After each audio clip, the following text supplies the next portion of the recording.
ये जो function question है, इसको आपके सामने लाने का एम मेरा ये है कि जैसे स्टूडेंट GIF देखता है, यानी greatest integer function less than और इक्वल टू एक्स देखता है, तो थोड़ा सा डरता है। जबकि ऐसा नहीं है, जितने भी GIF के क्वेश्चन होते हैं 10-5% को छोड़ दो, उसके अलावा हमेशा आसान ही बनते हैं। तो देखो इसको ट्राई करते हैं। इसमें one one many one into और इंटू के बारे में बात हो रही है। अगर हम बिल्कुल अपनी बेसिक अप्रोच को ही लेके चले इस क्वेश्चन में, तो ये क्वेश्चन खत्म हो जाता है अगर हम इसका सॉल्यूशन ना देखें पीछे। तो जैसे PYQs में बच्चे देखते हैं सॉल्यूशन पहले देखते हैं, तो मेरा कहना है कि कभी भी सॉल्यूशन ना देखें, पहले खुद से ट्राई करें, क्योंकि आप कैपेबल हैं, आप कर पाते हैं क्वेश्चंस को, लेकिन वो सॉल्यूशन पहले देखना आपको गलती हो जाता है। तो देखो मैं एक टेक्निक बता रहा हूँ जैसे स्टूडेंट ट्राई करता है क्वेश्चन को। भाई एक चीज देखो, जब यहाँ पे आपको नजर आया कि F of X equal to X minus 5 times of GIF यानी greatest integer function x upon 5 है, तो यहाँ पे एक बात नजर आती है यार कि अगर कभी x की जगह जैसे हम 5 बोलें, तो ये हमारा 5 ही देता है इंटीजर होने पे। अगर हम 10 बोलेंगे तो 10 ही देगा, यानी कि इंटीजर रखने पे आपको इंटीजर वैल्यू मिलने वाली है। और अगर इंटीजर नहीं रखेंगे तो कोई नंबर ऐसा आएगा जो दो कंसेक्यूटिव इंटीजर्स के बीच ही आएगा। जैसे यहाँ 4 है और यहाँ 5 है, और आपने कोई नंबर लिया, मान लीजिए 4.1 लिया, तो GIF जो से बोला है greatest integer function less than और इक्वल टू एक्स, कहने का मतलब वो है वो सबसे बड़ा इंटीजर जो इससे लेस है, इस x से लेस है। लेस तो इंटीजर 3 भी है, लेस तो इंटीजर 2 भी है। 4 जो इसमें x से लेस जो इंटीजर्स है उनमें सबसे बड़ा कौन है, कि सर 4 है, तो इसलिए कहते हैं 4 आंसर। जनरली बच्चे ऐसे समझते हैं कि कोई भी दो इंटीजर्स के बीच में नंबर रखा तो उसमें जो छोटा वाला है वो हम रिजल्ट ले लेंगे, जबकि डेफिनेशन अपने आप में समझा रही है ग्रेटेस्ट इंटीजर, सबसे बड़ा इंटीजर लेस देन और इक्वल टू एक्स। अगर हमारा x 4.1 है, ठीक है, तो उसमें जो लेस इंटीजर है उनमें सबसे बड़ा वो हमारा रिजल्ट होना चाहिए, तो 4 यहाँ आंसर होना चाहिए। तो मैंने यहाँ देखा कि अगर मैं यहाँ पे x को मल्टीपल ऑफ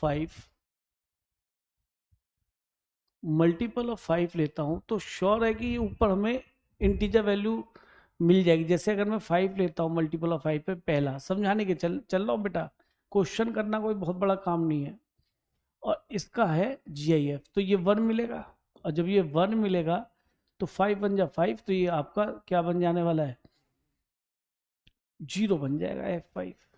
अब अगर मैं F10 फिर मल्टीपल ऑफ 5 ही ले रहा हूँ 10 जान के, तो x की 10 रखा। क्वेश्चन बनाने वाले ने भी कमाल ही किया है देखा जाए तो। देखो किस तरीके से 10 ये बन जाए इंटीजर, इंटीजर बन गया तो 2 ही रिजल्ट आएगा, इंटीजर रखने पे इंटीजर मिलता है, तो फिर से ये 10 बन गया, 10 माइनस 10 फिर 0 हो गया। आप 15 रख के देखें, अब आपको फील आने लगेगा, एक्स की 15 रखा तो 5, और यहाँ 15 रखा अपॉन 5, तो ये 3 आ गया, और 3 पंजे 15, इसका ग्रेटेस्ट इंटीजर 3 ही आएगा, तो फिर ये 0 आ गया। तो कंफर्म हो गया कि अगर मैं यहाँ पे कोई भी मल्टीपल ऑफ 5 लेता हूँ, सिर्फ 5 तो भी 0, 10 लेता हूँ तो भी 0, तो मैनी मनी कैटेगरी में तो गया, 1 तो नहीं है, तो ये भी खत्म, ये भी खत्म, और इन दोनों में से एक रिजल्ट हो सकता है। ठीक है, अब आए हम ऑन टू इंटू की बात कर लेते हैं। तो अब एक काम करते हैं कि हम ऐसा सोचते हैं कि हम जैसे 5 से 10 के बीच में सोचते बात करते, क्योंकि 5 पे भी हमें इसका fx की वैल्यू 0 नजर आ रही थी, ये दिख रही, और 10 पे भी इसकी वैल्यू 0 नजर आई थी। तो अगर हम 6 रखें तो क्या होता है ना, तो हम 6 रखें तो x की जगह हमने 6 रखा, 6 रखने पे क्या हो गया ये बताइए, 6/5, तो ये 1 पॉइंट समथिंग आएगा, 1 पॉइंट समथिंग आएगा तो क्या मिलेगा आपको, 1 पॉइंट समथिंग 1 मिलेगा, तो ये 1 आ गया। ठीक है जी, 6 पे ये आपको 1 मिल गया। 7 रखा, 7, तो 7 माइनस 5, और ये 7/5, फिर ये 1 पॉइंट समथिंग आएगा, 1 पॉइंट समथिंग का फिर 1 आएगा, तो ये फिर 2 मिल जाएगा।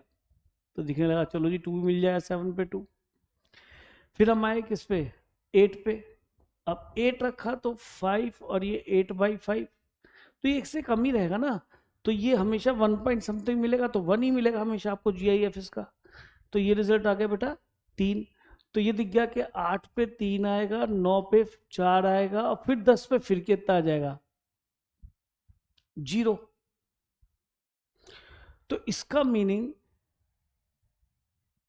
आप ऐसा और भी देख सकते हैं अगले इंटरवल के लिए भी। अगर 5 से 10 ये कहानी चल रही है, तो अगर मैं 10 के आगे 11 से लेके और मतलब 15 तक सोचूंगा, तो आपको यहाँ फील आ जाएगा कि अगर जैसे ही मैं 11 रखता हूँ, तो 11 रखने पे बनेगा 11 माइनस, और यहाँ बनेगा आपका 5 इंटू 11/2, यानी कि ये 5 से डिवाइड कर 2 पॉइंट समथिंग बैठेगा, तो 2 मिलेगा। तो ये 2 से 10 बनेगा, तो फिर से ये 1 मिल जाएगा। इसका मतलब 11 के बाद ये फिर से 1, ये फिर से रिपीट कर जाएगा। इसी तरह से 12 पे आप देखो F12 कितना मिलने वाला है, तो यहाँ 12 रखेंगे x के, 12 माइनस 5, और ये बनेगा 12/5, तो 2 पॉइंट समथिंग आएगा, और 2 पॉइंट समथिंग GIF 2 आएगा, तो 5 2 जा 10, अब की बार 2 मिल जाएगा। तो साफ हो गया कि यहाँ पे आपको ये अब की बार 2 मिल जाएगा। इसका मतलब जो रिजल्ट जो मिलेगा इनपुट रखने पे, कोई भी नेचुरल नंबर इनपुट रखने पर हमें 0 1 2 3 4 के अलावा नहीं मिलेगा कुछ भी, 5 भी नहीं मिल पाएगा, है ना। तो इसका मतलब जबकि जो कोड डोमेन है उसके अंदर तो सारे ही नेचुरल नंबर है, तो ऐसे बहुत सारे नेचुरल नंबर होंगे जिनकी प्री इमेज इधर नहीं होगी, इसलिए ये मैनी वन इनटू होगा। तो यानी कि नाइदर 1 1 नॉर ऑन 2 होगा।